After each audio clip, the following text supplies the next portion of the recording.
Hello नमस्कार दोस्तों, कैसे हो आप सब। यूके फिल्म में आप सभी का स्वागत है। मेरी दुआ है कि आप सब बढ़िया ही होंगे। तो आज मैं आपको कुछ दिखाना चाहूँगा न्यू वीडियो। आज मैं कोई एक्टिविटी नहीं दिखाऊंगा। तो आज मैं आपको मिलाता हूँ अपनी दादी से। तो दोस्तों मैं गांव में नहीं जा पाया हूँ, मम्मी पापा ऑलरेडी पहुँचे हुए हैं। तो वहाँ पे तेरहवीं कर रहे हो, तो मैंने सोचा क्यों ना यहीं पर रह के उन्हें याद किया जाए। दोस्तों मैं आज आपको अपनी दादी से मिलाऊंगा। हमारी दादी मतलब गुजर गई थी पिछले महीने। आज उनकी 13वीं है। तो आज मैं उनकी फ़ोटो से थोड़ा सा आपको रूबरू कराऊंगा, कुछ मैं उनके बारे में बताऊंगा अच्छी बातें। तो आप देखिए, आप मेरे वीडियो के साथ बने रहिए। और जिन्होंने चैनल सब्सक्राइब नहीं किया तो आप मेरे चैनल को सब्सक्राइब कर लीजिए और पूरी वीडियो ज़रूर देखिए।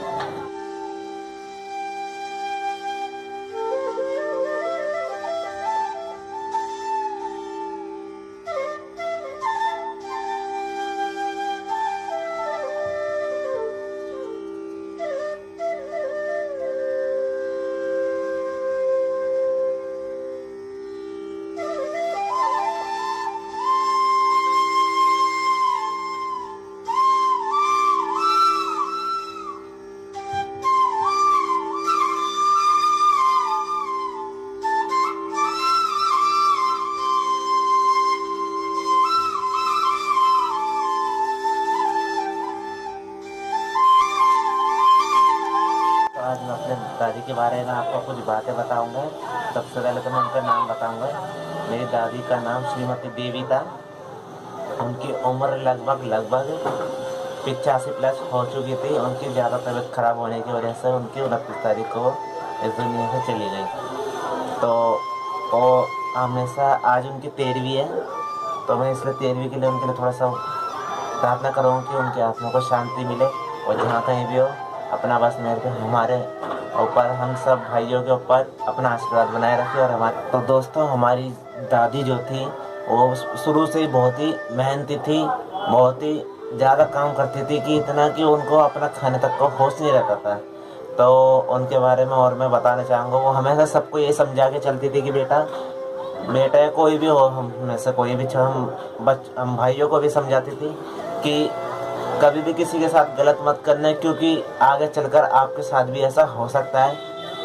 और सबके साथ हमेशा हंसी खुशी रहे, क्योंकि आगे भी आपको हमारी इसी उम्र में आना है। मतलब हमारी भी जब उम्र बढ़ेगी तो हम भी बुजुर्ग होंगे, तो हमारे साथ भी वैसे ही होना है। अगर हम शुरू से ही किसी के साथ अच्छा करें, किसी बूढ़े बुजुर्गों के साथ अगर अच्छा करेंगे तो हमारे साथ भी आगे अच्छा ही होगा। तो और हमारी दादी को गाय पालना, भैंस पालना ये भी बहुत शौक था, क्योंकि जब तक हमारी दादी थी, हमारी दादी ने खुद अकेले गाय भैंस खुद पाली थी, बहुत हुआ करती थी हमारे। एक टाइम पर मैं आपको जब गांव जाऊंगा तो मैं आपको उस गांव वाले ब्लॉग में दिखाऊंगा कि हमारी कहाँ पे छन्नी है। और हमारी दादी को गाय भैंसों की बहुत चिंता रहती थी, भले ही खुद कुछ ना खाए, पर वो जानवरों के बारे में बहुत प्रेम था उनके।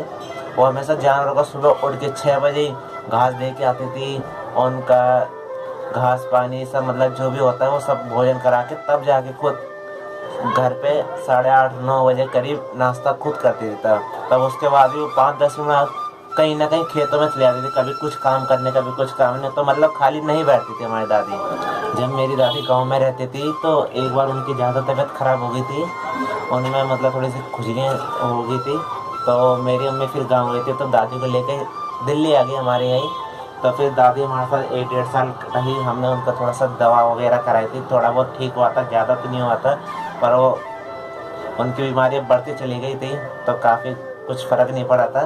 पर हमने कोशिश करी कि जहाँ से ज़्यादा ठीक हो।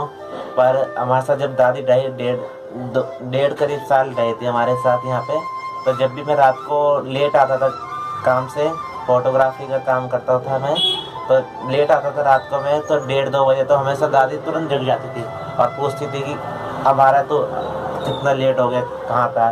तो इतने सवाल पूछते थे। मेरा मतलब बहुत ध्यान उनका मतलब ये कि अपनी रात को भी नहीं सोती नहीं थी वो। जैसे मैं आता था उन्हें तुरंत पता चल जाता था कि मर्दीप आ गया है।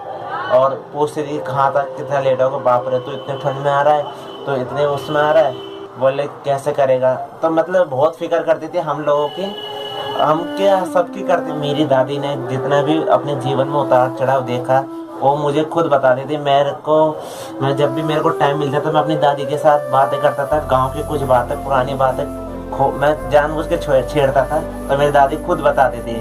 तो मेरी दादी कुछ ऐसी ऐसी बातें बताती थी कि जिससे मेरे को सीख मिलती थी। और मेरी दादी हमेशा बोलती थी किसी के साथ बुरा मत करो, क्यों अगर बुरा करोगे तो आगे चल के आपके साथ भी होना है, क्योंकि स्वर्ग भी यही है, नरक भी यही है।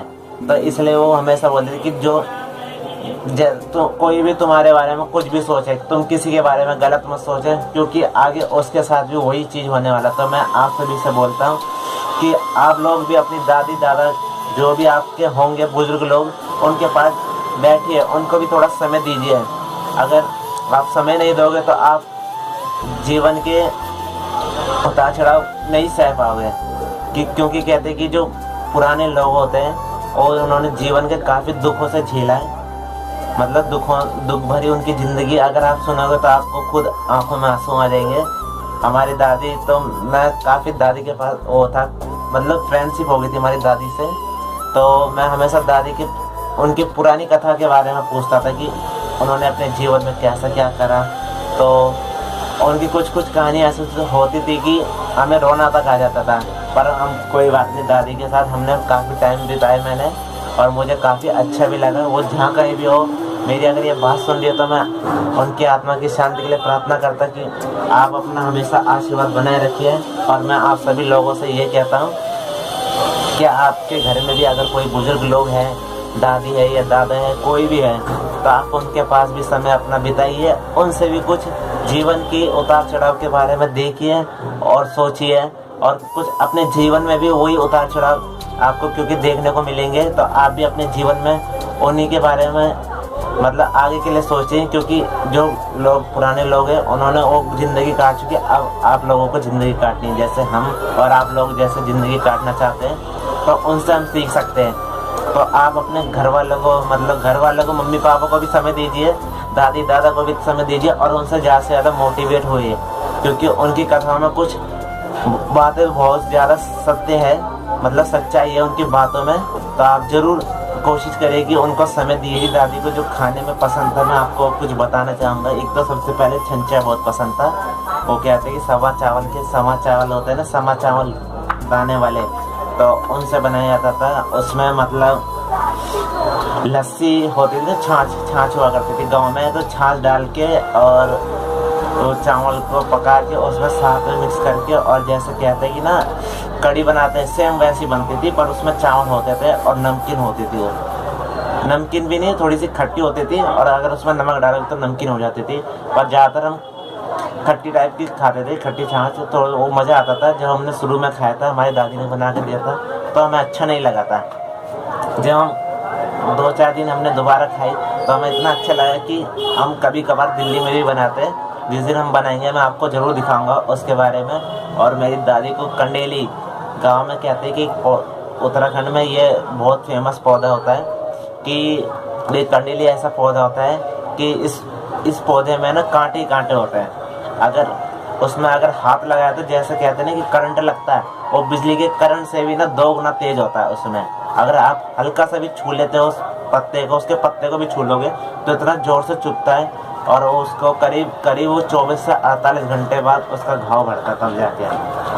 तो उसको हम मेरी दादी काट के लाती थी जंगलों से, जंगल में हमारे बहुत होता है। तो जब होगा तो मैं आपको दिखाऊंगा गांव में। तो काट के लाती थी, उसे उबाल के बर्तन में, मतलब जैसे कहते हैं कि आलू उबालते हैं ना, तो इसी तरह से उसे भी उबालते थे। और उसके बाद जब उबालते थे तो उसके घाव जो होते थे मर जाते थे तुरंत ही, उसके जो कांटे होते थे सारे नॉर्मल हो जाते थे, फिर कांटे नहीं लगते थे। तब उनको पीस के उसकी सब्जी बहुत बनाती थी, मेरी दादी को पसंद बहुत था। मैंने भी खाई थी एक बार, बहुत अच्छी लगी थी। जब आगे हम आपको दिखाएंगे वो उसकी सब्जी, अभी तो नहीं, जब हम उत्तराखंड में जाएंगे हम आपको ये सारी चीज़ें जो मैं बता रहा हूँ ये चीज़ मैं आपको ज़रूर बताऊँगा आने वाले ब्लॉग में। और मेरी दादी को चिकन भी बहुत पसंद था। जैसे बकरे का, गांव में कहते हैं कि बकरे का बहुत जो चिकन होता है बहुत ही स्वादिष्ट होता है, क्योंकि वहाँ के बकरे जो होते हैं वो एकदम घास फूस ही खाते हैं। दिल्ली में कहते हैं कि घास फूस तो है नहीं, तो दिल्ली में थोड़ा सा उतना ठीक नहीं है चिकन, पर उत्तराखंड का अगर आप कोई भी जो पहाड़ी लोग है वो सब जानती है कि उत्तराखंड में चिकन किस तरह से होता है, और बकरे का खासकर तो ये बहुत फेमस है। दिल्ली वाले अगर कभी भी जाएंगे उत्तराखंड तो एक बार जाना जरूर, और ये सब चीज़ें एक बार देखना, आपको भी अच्छा लगेगा। तो चिकन भी बहुत पसंद था मेरी दादी को, और उन्होंने खुद भी बना के, पर मैंने आज तक खाया नहीं, और ना ही मेरे को पसंद है चिकन विकन कहीं। तो हमेशा मैं उनके बारे में आज मेरे को याद आता है कि हमारी दादी किस तरह से हमारी फिक्र करती थी। तो दोस्तों आज मैंने बताया आपको अपनी दादी के बारे में। आप भी अपनी दादी या दादाजी जो भी आपके घर में बुजुर्ग है, माता पिता है, जो भी है, आप उनके साथ 10 मिनट बैठिए, उनके बारे में कुछ जानिए, उनकी पुरानी बातें कुछ ताज़ा करें और उनसे कुछ सीख लें कि आगे जीवन में आपको कैसा सफ़र तय करना है। क्यों कहते हैं कि ना, जो जितने भी पुराने बुजुर्ग लोग होते हैं उनके पास अगर आप समय दोगे तो उनसे कुछ सीखने को मिलेगा। क्योंकि आजकल हम जैसे कहते हैं कि हम पढ़े लिखे, हमें सब चीज़ आता है, और हमें अभी उनके बराबर में कुछ नहीं आता, क्योंकि वो जो ज़िंदगी काट चुके हैं वो आगे हमें भी काटनी है, और उनकी जगह पर हमें आना है। तो मैं आप सभी से वो करता हूँ कि अपने घर में जितने भी बुजुर्ग लोग हैं सबको समय दें, उनसे बातें करें, उनके बारे में कुछ जाने। तो दोस्तों आपको मेरा एक ब्लॉग कैसा लगा? अगर अच्छा लगे तो हमारे चैनल को सब्सक्राइब करिए, लाइक करिए और कमेंट कर दीजिए। नीचे लिंक नाम दिया हो चैनल का। और तब तक अपना ध्यान रखें, अपना ख्याल रखिए और स्वस्थ रहें। फिर मिलते हैं, जय हिंद, अगली नई वीडियो में।